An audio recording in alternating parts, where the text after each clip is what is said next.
This presentation is going to take you through the question 3C on the Weimar and Nazi Germany paper. This question is suggest one reason why interpretations 1 and 2 give different views. So building on from the question 3B basically, where you've just identified how the interpretations are different. Recommended structure for this question is just one paragraph, so you're going to keep it really simple. I'm going to teach you and tell you a way in which you can easily get 4 marks out of 4 on this question, basically by just always stating the same reason, which I'll refer to in a second. Then it's using the sources, because the question states that you may use sources B and C to help you in your answer, and it's just the case then of matching up the correct source to the interpretation and then using details from the source to help you to explain that. Okay, if we have a look at the interpretations then, I won't go into too much detail on these because you'll have already looked at them for question 3B. But if we just quickly recap, interpretation 1, the emphasis here is on how Hitler was central to the growth and support of the Nazi Party. The reference to him being a powerful speaker, able to identify with the emotions of the people, is the key element to the interpretation there.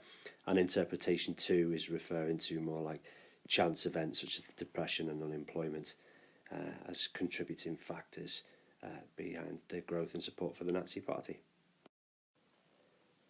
So now then, looking at the sources, we just need to match the sources up with the correct interpretation.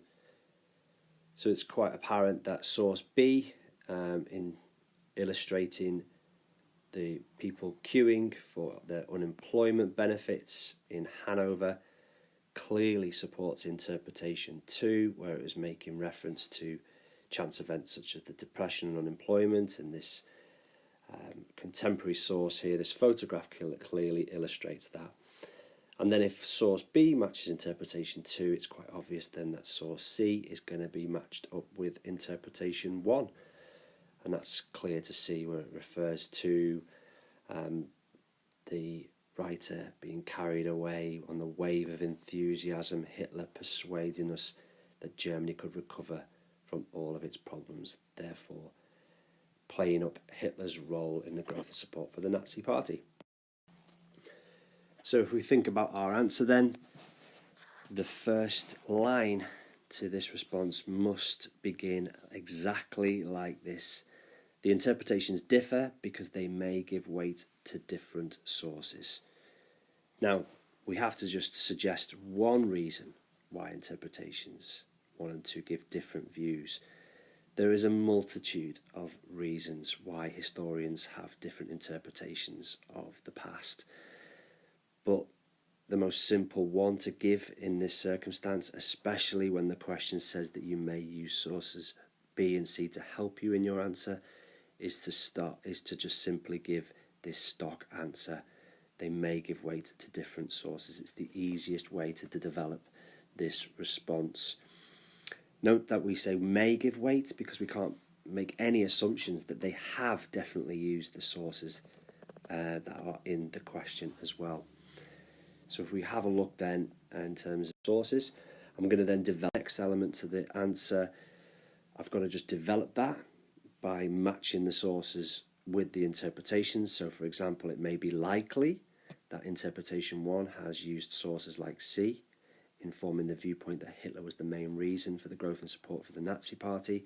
So make sure that you do make that reference back to the interpretation there, and support that with the detail from the source where it makes reference to Hitler's persuasive skills and how he could help Germany to recover. Moving on from that, I'm just going to take that on to interpretation 2, on the other hand, may have used sources similar to B in order to arrive at the view that the depression was a more significant factor. And the evidence to support that from the source is the volume of people claiming unemployment benefits in the photograph. So as you can see, it's a really simple paragraph, but highly effective to hit a 4-mark answer. So if we look at my answer then, I've stated the reason why there is a difference in views. I've used the correct detail from each source to support the interpretation. There's the analysis of the interpretations. I'm able to unpick what the interpretations are, but that's just merely repetition of question 3b, but it's using the right details from the sources to be able to support that. And that is how you get 4 out of 4 on that question. It's really straightforward, but you've got to follow the recommended structure. Building on from that then, I've got a contrast with interpretation 2. On the other hand, may have used sources similar to B in order to arrive at the view that the depression was a more significant factor. The evidence that supports this from the source is the volume of people claiming unemployment benefit in the photograph. So just looking at what I've done there, as I said, make sure you always give that first line.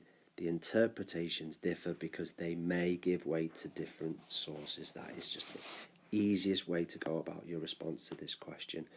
Make sure you match the sources up correctly. If you get them wrong, you're going to get 0, unfortunately. If you get them right, you're putting yourself in a really good situation. As long as you support it with the right details from the source and you've matched it up to what the interpretation actually is, then that's going to get you 4 out of 4 because you're explaining the reason for the difference, analysing the interpretations and substantiating it effectively, which is all the criteria for a top level 2 answer in that question. And it is as easy as that, so that's how you get 4 out of 4 on that question. If we just look at the mark scheme quickly, you can see, and I've got an explanation of a reason for differences given, analysing the interpretations, the explanation is substantiated effectively.